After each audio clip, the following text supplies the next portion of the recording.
बायजूस का संकट अब और बढ़ गया है। आप इस कंपनी की बर्बादी का अंदाजा सिर्फ इसी बात से लगा सकते हैं कि जिस शख्स ने इसकी शुरुआत की और अरबों डॉलर की कंपनी बनाकर इसे बुलंदी दी, आज उसी शख्स को इस कंपनी से बाहर का रास्ता दिखाने की तैयारी हो रही है।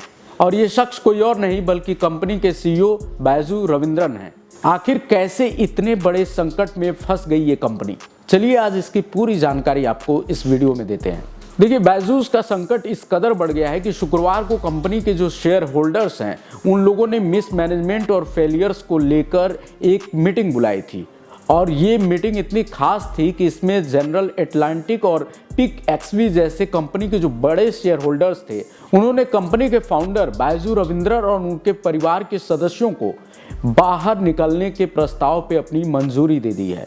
एक मीडिया रिपोर्ट के हवाले से ये कहा गया है कि इस आम बैठक में शेयरधारकों ने सर्वसम्मति से इस बात को पारित किया है कि सीईओ और उनके परिवार को अब बाहर कर दिया जाना चाहिए। इनमें बायजूस में विभिन्न मुद्दों के समाधान के लिए फाउंडर बैजू रविंद्रन को सीईओ पद से हटाने सहित सभी प्रस्तावों को मंजूरी दे दी गई है। कंपनी के प्रमुख निवेशकों ने ये बैठक बुलाई थी। उन्होंने कंपनी के निदेशक मंडल को बदलने, बैजू रविंद्रन की पत्नी और कंपनी की सह संस्थापक दिव्या गोकुलनाथ और उनके भाई रिजू रविंद्रन को भी बोर्ड से हटाने के प्रस्ताव को पारित कर दिया है।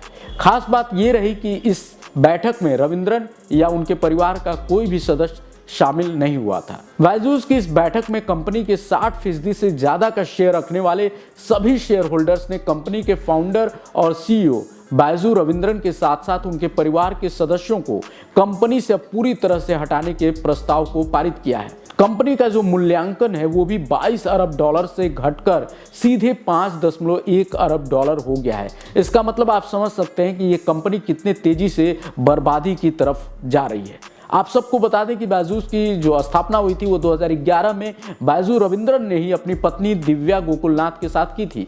कुछ ही दिनों बाद बायजूस एक लर्निंग ऐप के तौर पे पूरी दुनिया में मशहूर हो गई थी। कोरोना के समय इसने रिकॉर्ड तोड़ प्रदर्शन किया, लेकिन आज स्थिति यह है कि खुद रविंद्रन और उनकी पत्नी के लिए ही अब इस कंपनी में कोई जगह बचती नहीं दिख रही है। रविंद्रन की बात करें तो उन्होंने इंजीनियरिंग की पढ़ाई की है। 2006 में उन्होंने छात्रों को गणित की कोचिंग देना शुरू किया था।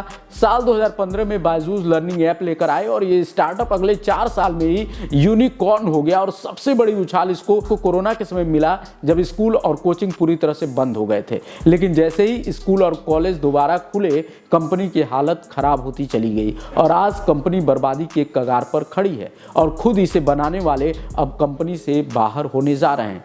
इस बायजूस कंपनी की जो कहानी है उसको लेकर कई तरह की मिथ और कई तरह की बातें भी अब सोशल मीडिया में होने लगी हैं। आपको ये भी जान लेना चाहिए कि बायजू कंपनी पे मनी लॉन्ड्रिंग का भी आरोप लगा हुआ है। इसकी जांच ईडी कर रही है। ईडी ने बायजूस पे 9,000 करोड़ रुपए की हेरा फेरी का आरोप लगाते हुए कंपनी के सीईओ के तौर पर रविंद्रन के खिलाफ लुकआउट नोटिस भी जारी कर रखा है, यानी वो देश छोड़कर बाहर नहीं जा सकते हैं। तो ये थी बायजूस की पूरी कहानी। आप देश और दुनिया की बाकी खबरों के लिए और हर तरह के अपडेट के लिए हमारे साथ बने रहिए। देखते रहिए लाइव यूपी न्यूज़ 24। नमस्कार।